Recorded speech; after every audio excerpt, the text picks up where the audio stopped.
White house से एक बड़ी अपडेट। व्हाइट हाउस में ऑपरेशन जवाहिरी का ब्लूप्रिंट तैयार हुआ। व्हाइट हाउस में जवाहिरी के घर का मॉडल पेश किया गया।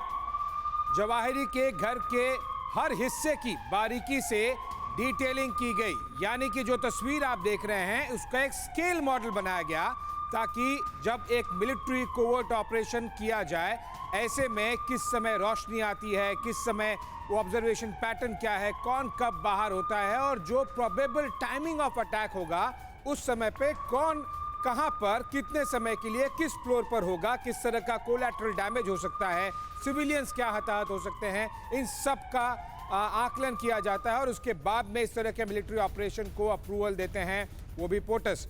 मनीषा, ये एक स्टैंडर्ड ऑपरेटिंग प्रोसीजर है। जब प्रेसिडेंट को एक फॉरेन सॉइल पे हेल्थ फायर फाइल करने के लिए अप्रूवल देना होगा तो जाहिर सी बात है कि इस तरह के CIA फिर बाकी जो इंटेलिजेंस एजेंसीज हैं उन सबको साथ में आना होता है।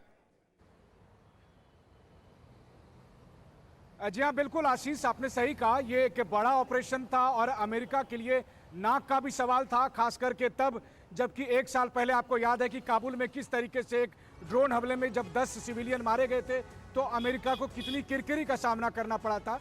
इसलिए एक एक छोटी छोटी डिटेल की तैयारी की गई थी यहाँ पर और उसी के तहत एकदम पूरा 100% उससे मिलता जुलता एक मॉडल व्हाइट हाउस में सिचुएशन रूम में लाया गया, जहां पर कि इस बात को लेकर चर्चा हुई कि इसका जो विंडो है या डोर है वहां से रूम कितनी दूरी पर है।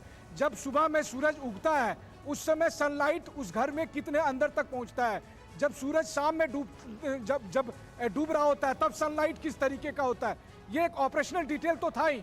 इसके अलावा एक अहम जानकारी TV9 भारतवर्ष के दर्शकों को हम दे दें कि इस ऑपरेशन में ग्राउंड पर कुछ महिलाओं की मदद ली गई थी ताकि उस घर की रेकी लगातार की जा सके और उन महिलाओं को पहले ऑफिसर्स ने ट्रेन किया था इस तरीके से ताकि कहीं से भी कोई आतंकी संगठन ये ऑब्जर्व ना कर सके कि वो महिलाएं अगर जवाहिरी के उस घर तक पहुंच रही हैं तो किसी को कोई शक ना हो। इंटरेस्टिंग डेवलपमेंट है मनीष, और क्योंकि हम व्हाइट हाउस की बात कर रहे हैं और प्रेसिडेंट के अप्रूवल की बात कर रहे हैं, पूर्णिमा जी, आप इसे गवर्नमेंट क्या अचीवमेंट नहीं मानते? ये पॉलिटिकल अचीवमेंट नहीं है, ये क्या प्योरली मिलिट्री या फिर इंटेलिजेंस CIA स्पेसिफिकली, क्या उनको ही आप 100% क्रेडिट दे रही हैं?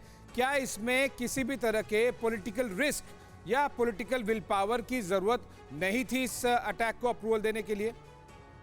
देखिए, मुझे इसमें कोई प्रॉब्लम नहीं है क्रेडिट देना लेकिन क्रेडिट भी एक तरफा तो नहीं हो सकता ना।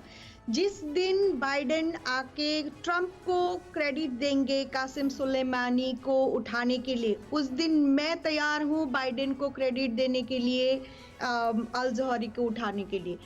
टेररिज्म किसी के कोई पार्टी के साथ खेलना नहीं चाहिए हमें, ना डेमोक्रेट ना रिपब्लिकन। लेकिन Biden already played as a candidate, he actually condemned President Trump and that was a big mistake for him because he was about to become president and do the same damn thing and he failed। आतंकवाद के खिलाफ इस लड़ाई में अगर आज US कामयाब हुआ है तो उसको लेकर ऑब्जेक्शन क्यों? मेरे साथ एक्सपर्ट ओपी तिवारी है, वो भी इस बीच आतंकवाद को लेकर आपसे एक सवाल करना चाहते हैं। पूर्णिमा जी, मैं आपसे एक क्वेश्चन पूछना चाहता था कि अमेरिका का क्या नीति है टेररिज्म के खिलाफ?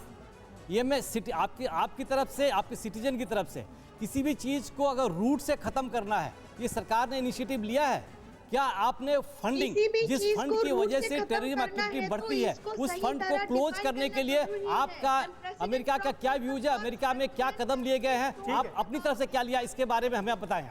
पूर्णिमा जी जवाब दीजिए। पता नहीं आपने सवाल पूरा सुना या नहीं सुना, लेकिन जवाब दे दीजिए। प्रेसिडेंट ट्रंप जो है the first president of United states, first time बोला है कि इस्लामिक टेररिज्म, तो इस्लामिक टेररिज्म के अगेंस्ट काम तो सबको करना चाहिए। लेकिन बाइडेन ने तब क्यों कासिम सुलेमानी को उठाने के लिए वो प्रेसिडेंट ट्रंप को कंडेम किया? पूर्णिमा जी, मुझे ये बताइए कि आतंकवाद के खिलाफ लड़ाई की ये जो मुहिम पूरी दुनिया में चल रही है, सभी जिम्मेदार मुल्कों की ये जो लड़ाई चल रही है आतंकवाद के खिलाफ, आप उसे डाइल्यूट करने की कोशिश क्यों कर रही हैं? मतलब दो देशों की अदावत जो है, पूर्णिमा जी, अरे भाई सुन तो लीजिए। अमेरिका और ईरान की अदावत, दो देशों की आपसी अदावत को टेररिज्म से कैसे आप जोड़ रही हैं? यहां पर ओसामा बिन लादेन की बात हो रही है, जवाहिरी की बात हो रही है, आप बार बार ईरान से उसका लिंक कर रही हैं। नहीं, there is a connection here because आप मेरे पीछे लगे हुए को उनको क्रेडिट देने के लिए I have no problem working against terrorism and also Islamic terrorism. देखिए, अमेरिका ने जो करना था कर दिया। आप क्रेडिट देती हैं जो बाइडेन की सरकार को या नहीं देती हैं, इससे कोई बहुत ज्यादा फर्क नहीं पड़ता है। लेकिन मैं ये कह रहा हूं कि कम से कम टेररिज्म के खिलाफ जो तमाम जिम्मेदार मुल्क इस वक्त पूरी दुनिया में लड़ाई लड़ रहे हैं, उसके मोटिव को कम से कम डेविएट ना किया जाए दूसरी बातें करके। मैं बस ये कहने की कोशिश कर रहा था।